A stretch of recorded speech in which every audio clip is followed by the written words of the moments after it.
In this video, we're going to be doing an easy DIY baseboard installation. To go from this to this in less than 10 minutes. Let's go.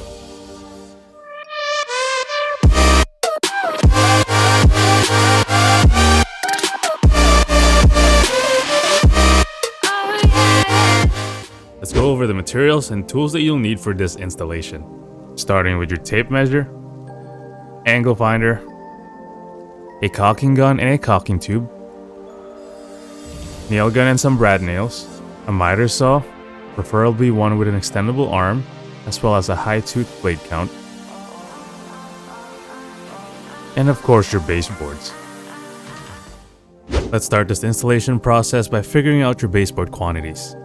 Grab your tape measure and start measuring the perimeter of your room.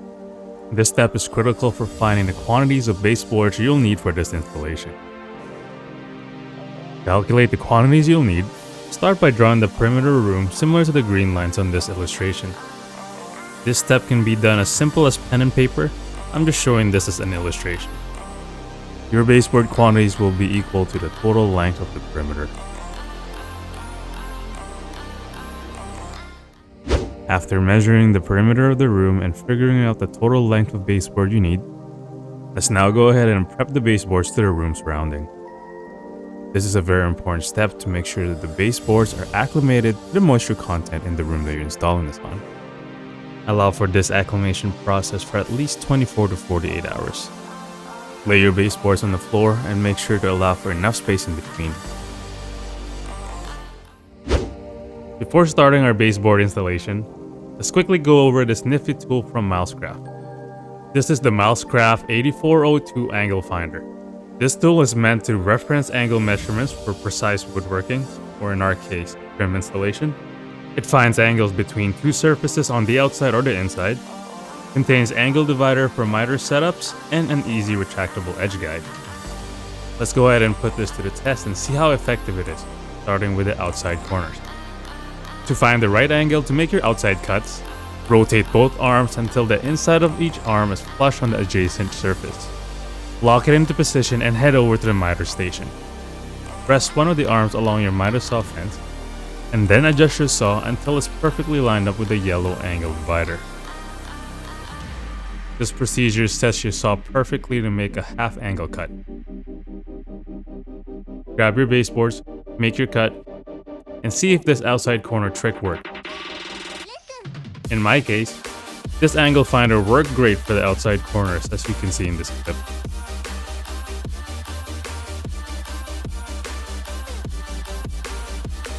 To deal with the inside corners, the procedures are fairly similar.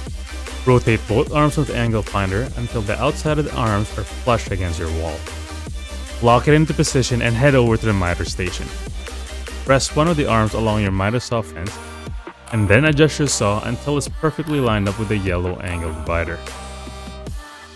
Grab your baseboards, make your cut, and see if this inside corner trick worked. In my installation, similar to the outside corners, this angle finder trick worked great for my inside corners. The last test that I tried this angle finder on are the door trims. The procedures are exactly the same as the outside corners and the inside corners. I found that it was pretty easy to use and minimize my errors.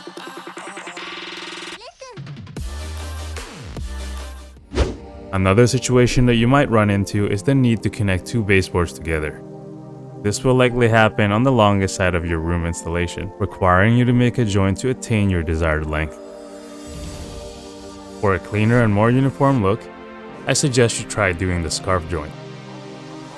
This simply means cutting the joint at a 45-degree angle rather than a straight cut joint. This will produce a seamless and less noticeable joint. For comparison, here is what a butt joint would have looked like. There is nothing wrong with this joint, but as you can see, the connection is a little bit more obvious than the scarf joint.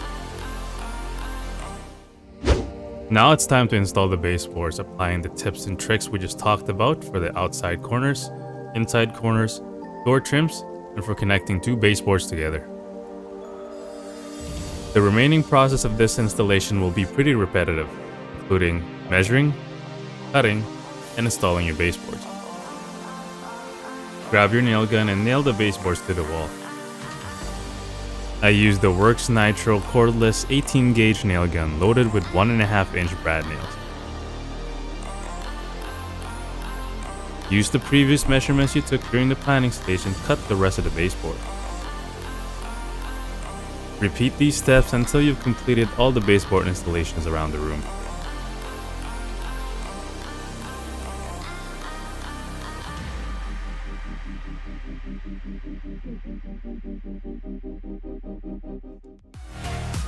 If you're liking this video so far, please hit that like button and consider subscribing.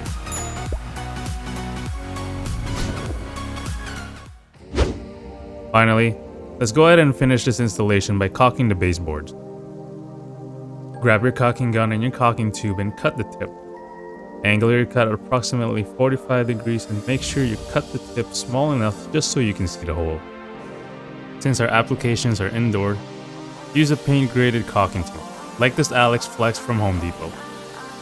Run your caulking bead on the corners, making sure you're applying even pressure.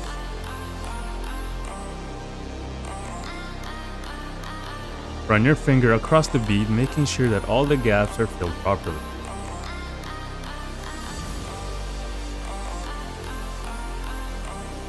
Use a wet towel to wipe your finger when necessary.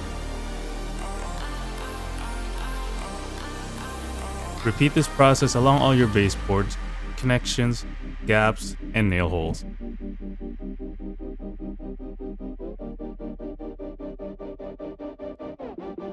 After that's complete, enjoy your brand new baseboards.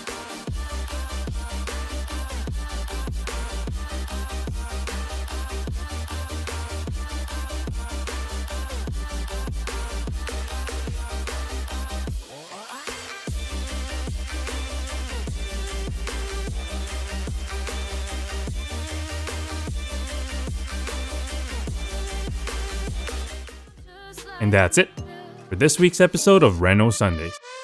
Let me know what you think of this DIY baseboard installation. If you found value in this video, please hit that like button, consider subscribing, and press that bell notification icon so you don't miss any of our future videos. See you in the next one.